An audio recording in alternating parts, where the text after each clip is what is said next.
بسم اللہ الرحمن الرحیم۔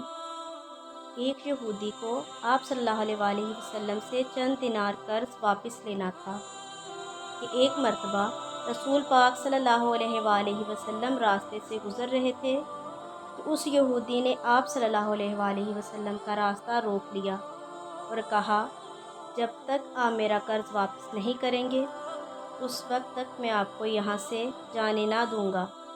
نبی کریم صلی اللہ علیہ وآلہ وسلم نے فرمایا، اس وقت میرے پاس دینے کو کچھ بھی نہیں، مگر وہ یہودی نہ مانا تو آپ صلی اللہ علیہ وآلہ وسلم نے فرمایا، اچھا ٹھیک ہے، میں یہی تمہارے پاس بیٹھ جاتا ہوں۔ اس طرح آپ صلی اللہ علیہ وآلہ وسلم وہیں رکے رہے۔ وقت گزرنا شروع ہوا کہ تمام صحابہ وہاں اکٹھے ہوئے اور اس یہودی کی اس جرات پر سزا دینے کا ارادہ کیا۔ آپ صلی اللہ علیہ وآلہ وسلم نے انہیں ہر طرح کی کارروائی سے باز رکھا اور فرمایا، تم سب دور چلے جاؤ۔ آپ صلی اللہ علیہ وآلہ وسلم کے حکم پر تمام صحابہ کرام دور ہو گئے۔ گرمی کی شدت بڑھنے لگی کہ آپ کے چہرہ مبارک پر پسینہ آ گیا اور آپ نے ظہر، عصر، مغرب اور عشاء کی تمام نمازیں وہیں پڑھیں۔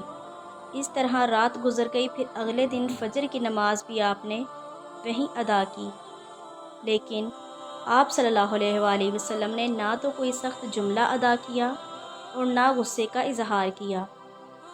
صحابہ یہودی پر غضبناک ہونے لگے۔ آپ صلی اللہ علیہ وآلہ وسلم نے صحابہ کو روکا اور فرمایا، یہ کیسا سلوک کر رہے ہو؟ صحابہ کہنے لگے، یا رسول اللہ صلی اللہ علیہ وآلہ وسلم، اس کی اتنی جرات کہ آپ کو یرغمال بنایا اور یہاں بٹھایا۔ آپ نے فرمایا، اللہ نے مجھے اس لیے نہیں بھیجا کہ میں کسی پر ظلم کروں۔ اس طریقے جب دن چڑھا اور روشنی پھیلی، یہودی نے کہا، میں اپنی دولت کا ایک حصہ خدا کی راہ میں دیتا ہوں کہ محمد بن عبداللہ مکہ میں پیدا ہوگا اور طیبہ کی طرف ہجرت کرے گا، اور وہ سخت مزاج اور بیہودہ گوئی کرنے والا نہ ہوگا، اور کوئی جھوٹی بات اس کی زبان سے ادا نہ ہوگی۔ اس طرح میں نے آپ کو یہاں رکھ کر اس بات کی تصدیق کی۔ اور اتنا کہنے کے بعد اس یہودی نے کلمہ پڑھا کہ اشہد ان لا الہ الا اللہ و اشہد ان محمدًا عبدہ و رسولہ، اور دین اسلام اختیار کیا۔